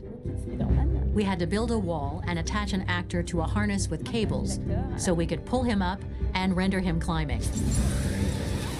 The shooting on this game total took about, I would say, more than a year, maybe 1 and 2 years, with about 300 actors on set. So I would say it's quite a massive production. But so much happened on this set between the stunts and the shootings with a little girl and all these great actors that we had. It was really a very, very memorable journey for the team and for myself. Today, Detroit has over 37,000 animations. When we retrieve the motion capture data, it's just a cloud of points, which represent all the markers worn by the actors. From this cloud of points, we have a phase called retargeting, which gives us a skeleton. This skeleton will be applied to the characters of the game. There is still work to be done, but this gives us the main movements. Since we are working on something very realistic, we must recognize the actor and also recover all the emotion he expresses in his performance. We use a system of facts, an identity card for each actor. We make the actor do a whole range of facial expressions. Then we recover all the expressions and paste the animations on a puppet that Jan has prepared. I then recover and refine these poses. I might stretch the lip, reinflate a cheek, tiny details that make the finished product really capture the actor. Because of the nature of our mocap system today, when we receive the animations, we're missing eye movements, and so the character has that dead look. He really has no eyes, so then it's a big part of the work for the animators to find the regard of the actor in relation to his position, in relation to the body, etc. It was crazy when I saw the newest model for Kara, because they've been working on it and working on it, and this was the first time I literally jumped in my seat. It not only looked so much like me, it was the fact that it looked so lifelike. It wasn't that it looked just like it was a camera, it was something else, you know, but it looked alive. It's exciting, and it's kind of terrifying. Game after game, we learned the rules of optics and filming, and our goal with Detroit Become Human was to have cameras that would actually emulate the optics of a real physical camera. So basically dealing with real-world imperfections was our main task, and just to make cameras look as real as we can. Once the animations are shot and processed by the animation department, integrated and polished, we film them. That is to say, we really do a mise en scène, as in cinema. The real difficulty of our job is to know if these cameras are telling us something. Are they in the emotion of the scene? Do they describe exactly what the action must convey, what must be felt? The most important challenge for me was one of the final scenes where Marcus decides to start the revolution and go to the battlefield. Very quickly, we imagined this to be a huge sequence shot. We wanted the feeling of a cameraman running behind us while showing Marcus, the androids who help him, the person shooting at us, etc. Above all, it was necessary to say to oneself, this scene is very violent but does not glorify war. On the contrary, that war is something improbable and absurd. It was really a fun challenge. The idea was to say we have 3 characters. We would like each of them to have a specific cinematography. We wanted Kara to be much more filmed with some kind of handheld camera, to have something very living, very breathing. For Connor, we wanted something very cold and very perfect. And for Marcus, we wanted something epic and spectacular. So it was about the filming, but it was also about the photography. So we worked with a director of photography to give each character a different lighting, different key colors. Each of them would have their own worlds. And finally, we worked with the composers, so they would create a specific sound for each character, so each would have his own world and his own style.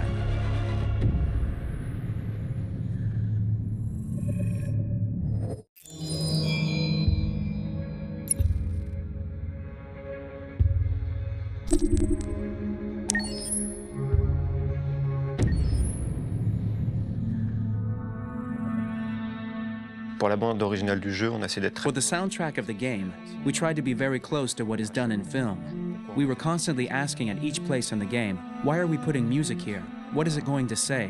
So we focused the music on bringing emotion, which is interactive and supports the character's arc. I'm sorry, honey. I'm sorry. I'm sorry. You know I love you, don't you? You know I love you. We make games that are very narrative.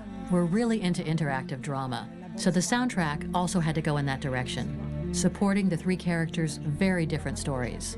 We really wanted 3 colors, 3 musical sound identities, and from there, having 3 composers made sense, since the story of Kara, Marcus, and Connor are all completely different.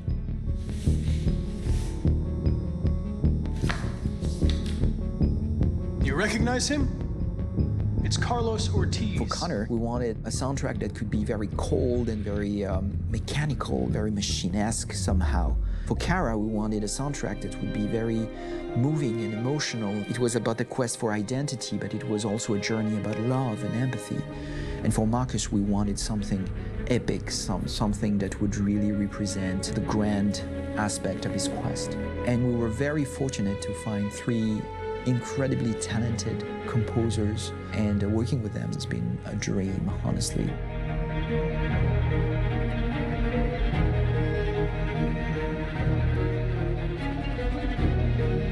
My name's Philip Shepherd, and I'm a composer and a cellist and a producer. And today we're at Abbey Road Studio One, which is my favourite studio in the world. And today we're recording the soundtrack for Kara from Become Human.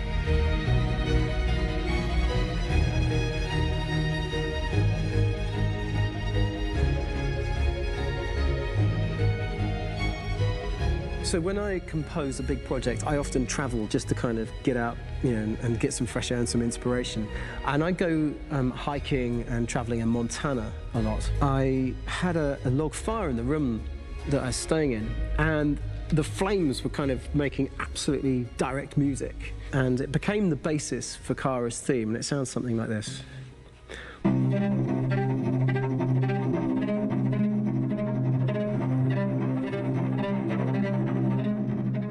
Now, over the top of that, I found a little theme that just seemed to fit over the top, which is taking Kara's name, Kara, and just using like a 2-syllable motif, and it sounds like this.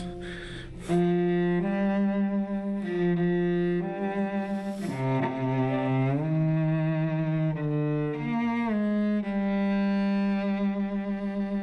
going to pull through this, Alice. As long as we're together, nothing can hurt us.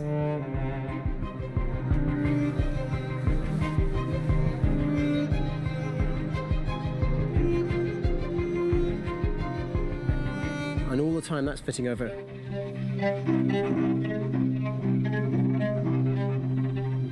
So it kind of works in lots of levels. And in fact, every single theme in the score has one of those elements built into it, and it becomes sort of the DNA of every single tune.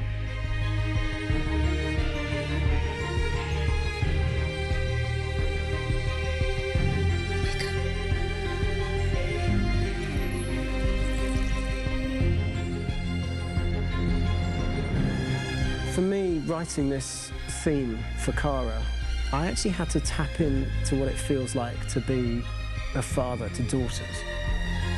I really had to tap into everything I feel about my daughters and thinking, well, if I had to write music for them and that sense of trying to protect them but also give them the freedom, that's totally where it came from. Because each composer has been given the sort of narrative responsibility for very different characters, I haven't had to sort of go into other styles. I can actually be very loyal to this particular character and sort of hopefully encapsulate her. But it means also I've suddenly become very connected to this character, and if for some reason it goes to game over early, I'm getting mortified, you know? They're over there! Starting a new project, for me personally, it's always finding the right tone, finding the right color, I like to call it. For me, it's finding that right texture that actually sits against picture really well. One of the biggest things is I created custom instruments for Connor.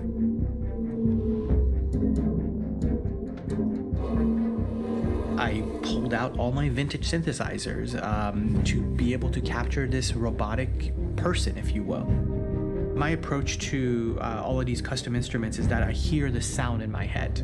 And either I could just come into the piano and just be like, all right, so I'm gonna just get on the computer and just create it. I rather be able to play these instruments physically. Oh, that's nice. If you can do that.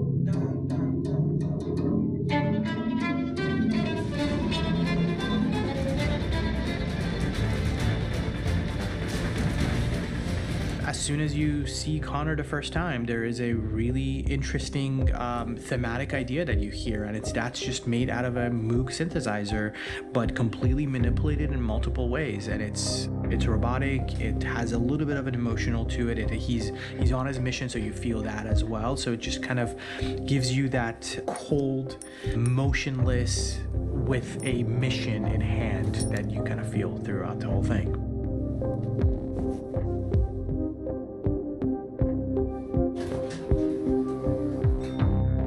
Because the music evolved, one of the things that I was very weary and I was very kind of focused on was the way that the music has to evolve.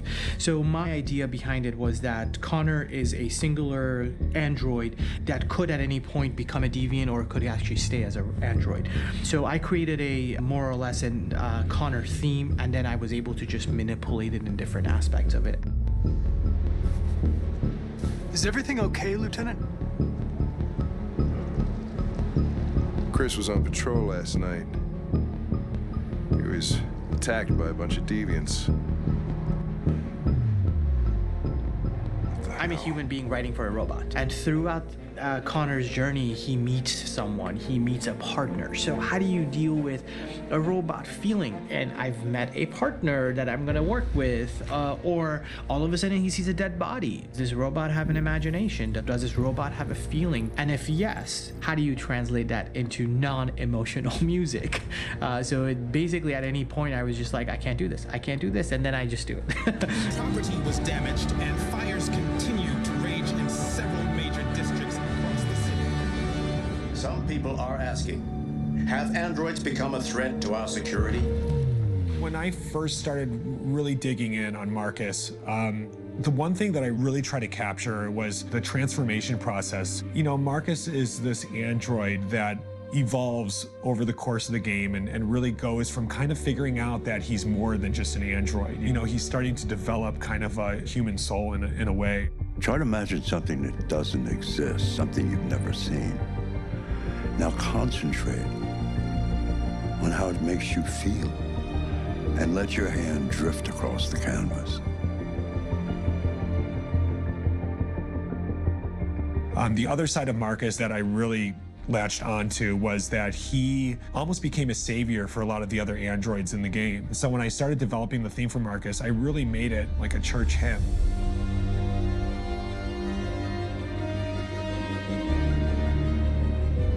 wanted to be very simple. I wanted to make it a chordal melody. I really wanted to make it almost like a Bach hymn. The tough thing with that is it had to be recognizable. If I made it too complex from a harmonic standpoint, it would be hard, I think, for people to kind of pick it out and recognize it. It's very acoustic derived, but it's also been treated with a lot of effects and things to kind of put it into the space that I felt the sound should be in. It can be beautiful, it can be haunting, it can be extremely powerful from an action standpoint, and I'm really happy with the way it turned out. The music is there, but it's subliminal and it's emotional, and people are feeling it, and it's not distracting. And that's tricky with a game like this, where you have to have a lot of ins and outs like that, where the music kind of has to get in and out of these moments.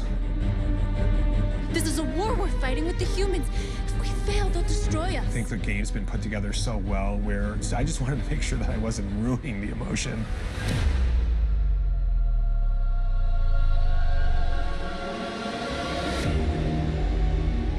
I gotta be honest, when we first started on this path, I said, oh man, this could be pretty messy, you know? I mean, it could feel disconnected, but I mean, it's amazing how they really guided us and got us to really kind of all be in the same world, but at the same time feeling completely different. So it's really gonna stand out and kind of be one of those games where people are really gonna notice the music and kind of how it was crafted, and, you know, and all the hard work that went into being able to pull it off in a graceful way.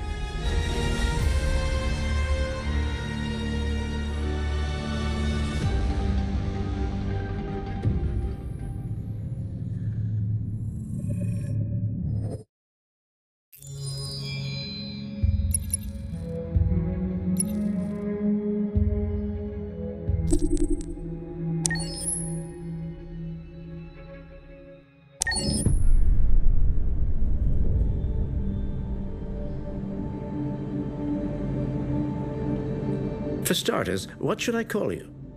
I'm Chloe. And you, what's your name? Oh, John. My name is John. Delighted to meet you, John. Could you tell us a little about yourself and what you can do, Chloe? Of course. I'm the first personal assistant built by CyberLife. I take care of most everyday tasks like cooking, housework, or managing your appointments, for example. And I understand you're the first android to have passed the Turing test. Could you tell us a little more about that? I really didn't do much, you know. I just spoke with a few humans to see if they could tell the difference between me and a real person. It was a really interesting experience. But this is the first time in history that man has created a machine more intelligent than himself. I gather your brain can perform several billion operations per second, is that right? Absolutely, but I only exist thanks to the intelligence of the humans who designed me. And, you know, they have something I could never have. Really? And what's that? A soul.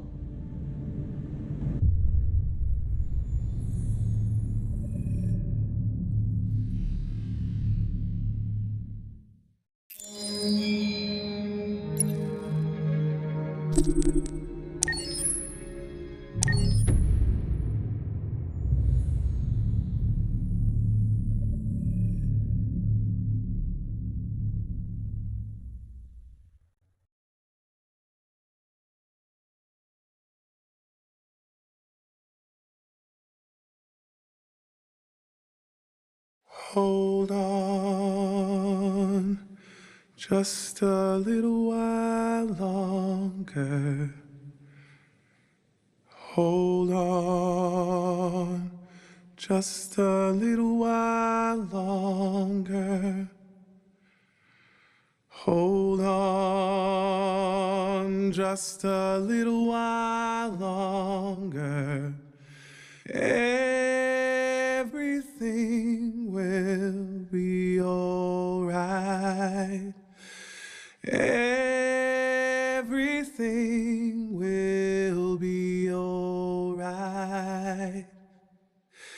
Fight on just a little while longer.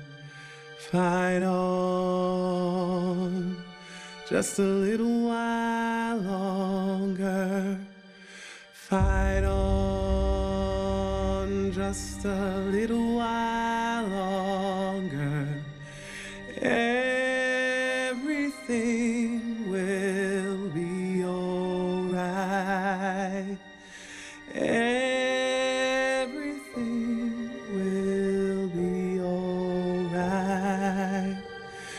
We will sing on just a little while longer. Sing on just a little while longer. Sing on just a little while longer. Everything will be alright.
Rock-a-bye baby in the treetop. When the wind blows,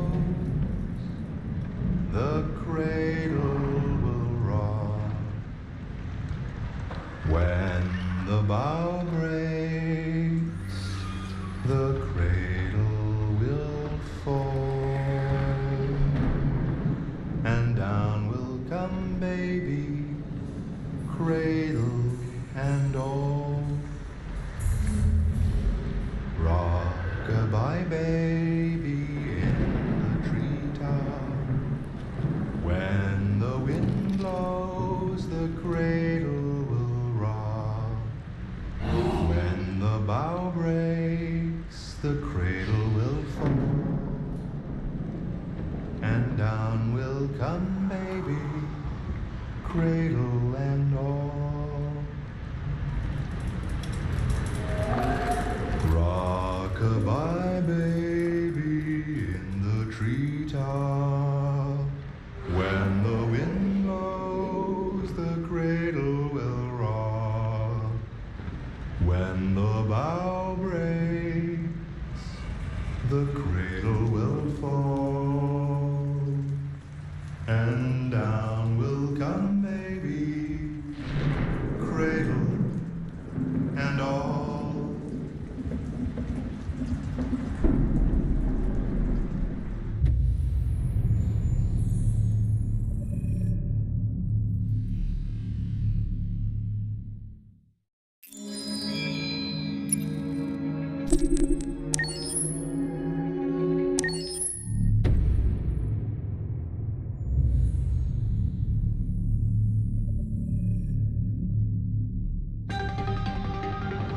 In the space of a few years, androids have completely transformed the world in which we live.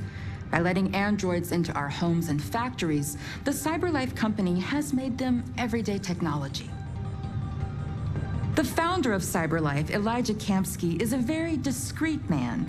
Despite being the CEO of the highest valued company in the world and being voted Man of the Year by Century Magazine, he remains a mystery for most people. That's why we at KNC are so excited to be here as CyberLife opens its doors for the first time.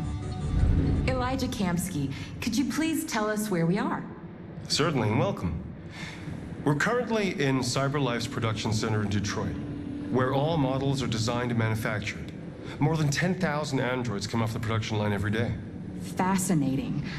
Could you tell us what your goal was when you founded CyberLife? Well, I simply wanted to use technology to carry out all of our most annoying and repetitive tasks, so we'd have more time to enjoy life. I imagine you must have faced many challenges. Yes, there were technical challenges, but the hardest thing was to design an object that we would want to welcome into our homes. We had to imagine a machine in our own image that resembles us in every way, that moves, breathes, blinks like us, but yet is smarter and more capable than any human being. Let me show you around. We're here in Production Unit 4. Could you explain in a few words how the androids are made? Sure, yeah, it's very simple. We use machines to manufacture machines. The removable parts are assembled on a production line, and then we apply a synthetic skin to the whole body. A human operator checks the cognitive abilities with a pre-established protocol, and finally, the android is conditioned and sent out throughout the country. Here's the result. Say something. Hello, I am a RZ400 model. How can I be of service? You can go now.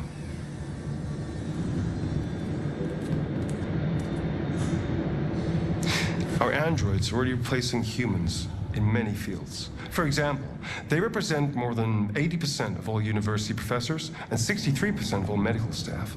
Tomorrow they'll replace our soldiers, and who knows, maybe one day, our leaders, to make the best decisions in humanity's interest. Come on. Replacing humans with machines has led to record unemployment of 28%. What do you think about the situation? Okay. The first steam engines also caused an increase in unemployment. But no one today would imagine turning back the clock. Artificial intelligence makes everyday lives easier. Nothing can stop progress. What's happening here is inevitable.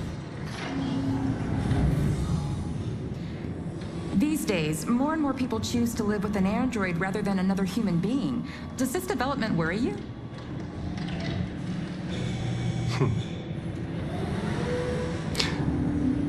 Everything's much easier with an android.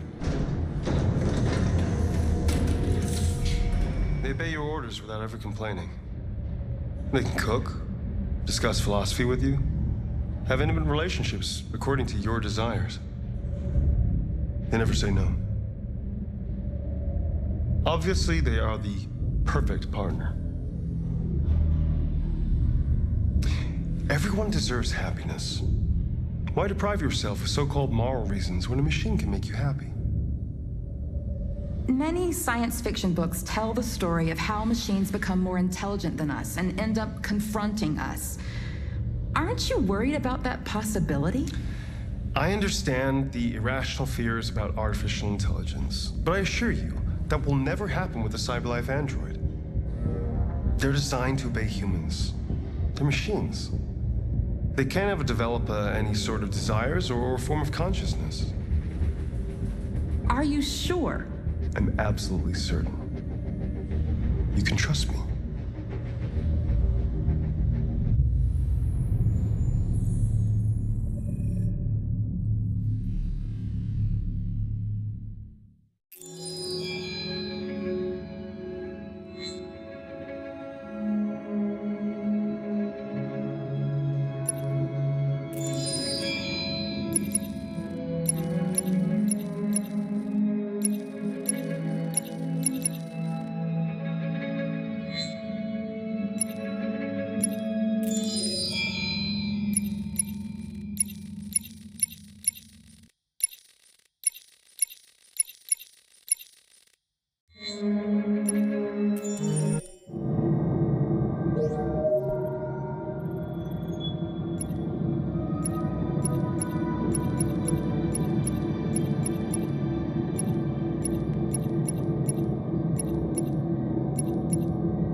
Thank you.